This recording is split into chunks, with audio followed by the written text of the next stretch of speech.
নমস্কার বন্ধুরা, কেমন আছো তোমরা? আশা করি ভালোই আছো। আমিও ঈশ্বরের কৃপায় ভালো আছি। চলে এসেছি আবারও একটি নতুন ভিডিও নিয়ে। আজকে আমি তোমাদের সঙ্গে কোনো তরকারি রান্নার রেসিপি না, আজকে একটা ভাজার রেসিপি শেয়ার করব।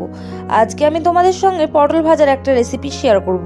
চলো তাহলে ভিডিওটা তোমরা শেষ পর্যন্ত দেখতে থাকো। প্রথমে আমি 5টা বড় সাইজের পটল নিয়ে পটলগুলোকে ধুয়ে বটি দিয়ে ছাড়িয়ে নিয়েছি। তারপরে সেটাকে মাঝ বরাবর চির করে লবণ মাখিয়ে রেখে দিয়েছি। হলুদটা এখন মাখাবো না, হলুদটা ভাজার সময় একবারে দিয়ে দেব।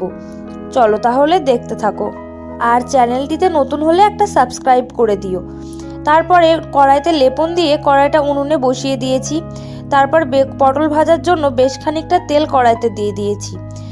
তেলটা গরম হয়ে যাওয়ার পরে কড়াইতে পটলগুলো একটা একটা করে দিয়ে দেব।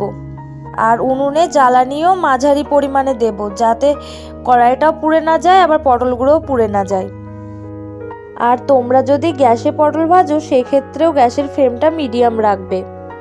তোমাদের মধ্যে কারা কারা আছো যারা আমার ভিডিও দেখছো আবার উনুনে রান্না করো, তারা অবশ্যই একটু কমেন্ট করো দেখি, আমিও তো জানতে পারি যে আমার অডিয়েন্স কারা কারা উনুনে রান্না করে।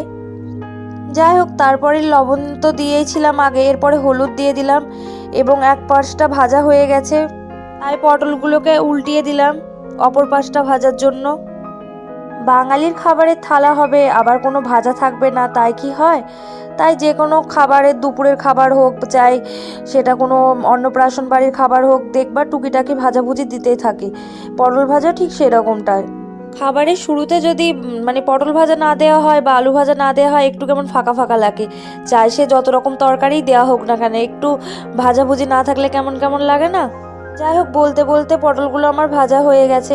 পটলগুলো ভাজতে আমি সেরকম কিছুই ব্যবহার করি, লবণ, হলুদ আর এই তো তেল, দেখলে এই কিছু দিয়ে সামান্য কিছু পরিমাণে জিনিসপত্র দিয়ে পটল ভাজা হয়ে গেল। তারপর পটলগুলো ভাজা হয়ে যাওয়ার পর একটা গামলাতে পটলগুলো তুলে নিলাম। তোমাদের এই ভিডিওটা যদি ভালো লেগে থাকে তাহলে একটা লাইক, কমেন্ট, শেয়ার করে দিও। আর চ্যানেলটির সঙ্গে যুক্ত থাকার জন্য পাশে থাকা বেল আইকনটাকে প্রেস করে দিও।